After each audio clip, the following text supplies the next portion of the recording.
All right, we'll go ahead and call to order you ready? Okay, the February 15th, 2022 Pendleton Board of Zoning Appeals.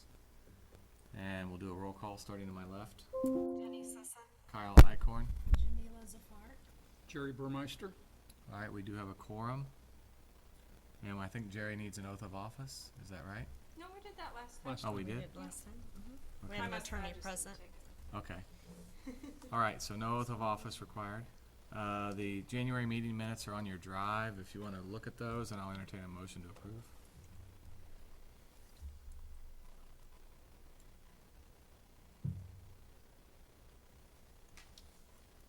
I will make a motion to approve the minutes. All right, we have a motion. Do we have a second? A second. All right. Let's do a roll call. Oh, Jenny Sisson, Jenny Sisson. Yes or no? Oh, yes. Kyle Icorn. Yes. Jamila Zafar, Yes. Jerry Burmeister. Yes. All right, motion carries. Minutes are approved. Looks like no old business. New business is resolution to update certified mailing notice requirements. Okay, so, this is a resolution we're proposing that will, allow people to use a certificate of mailing. And instead of, or they can choose to use, certified mail when they're doing their notifications for the perimeter of the affected property.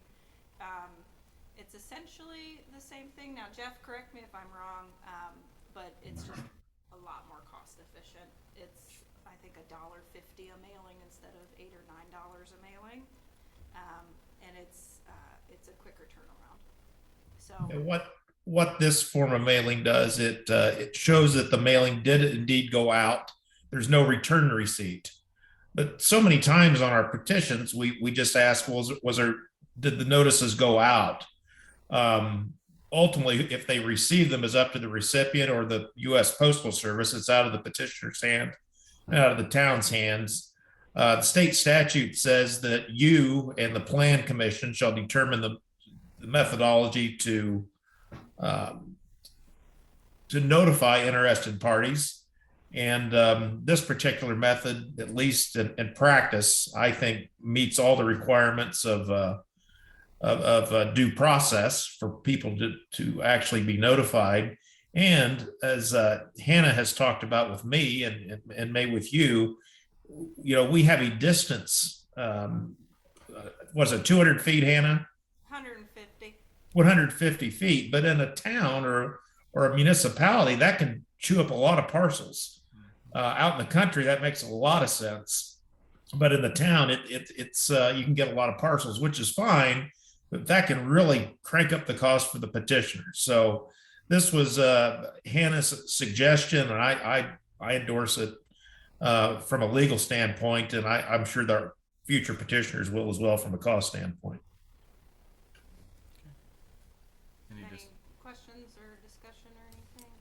I think it makes sense. Yeah, so you're saying mail it regular mail and then people just have a certificate of mailing and they have it It's- notarized or something? It's a form that's the post office will put like up to 6 addresses on, and then they stamp it like approving that it's been sent out.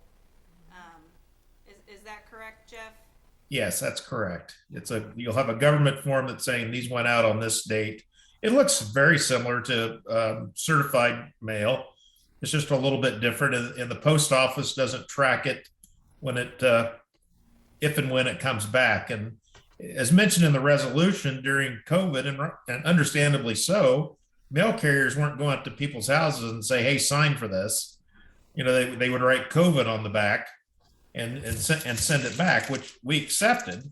Well, if we're going to accept that, it seems to me that the fact that the mailing has gone out is sufficient, that the petitioner has complied with what we want to do. And it's not the only method to notify people. The sign goes in the yard. There's general notice put in the newspaper.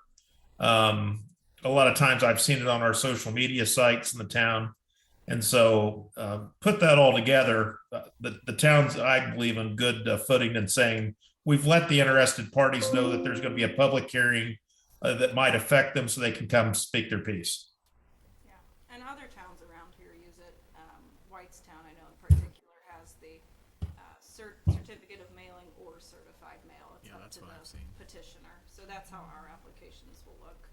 You can pick either one. I think it accomplishes what we need. It's reasonable and prudent. Yeah. I think I'm fine with that.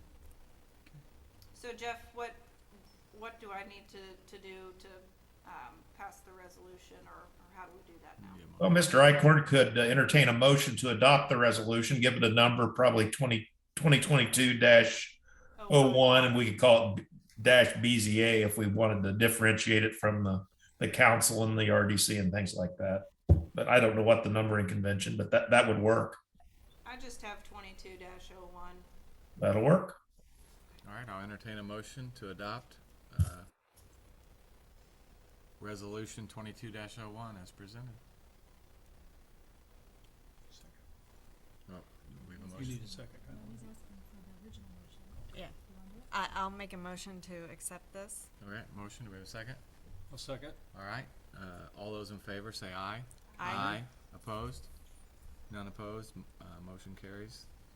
That's it. And I did just want to update you that on our applications, we had 150 feet notification radius for non-subdivision and 300 for subdivision.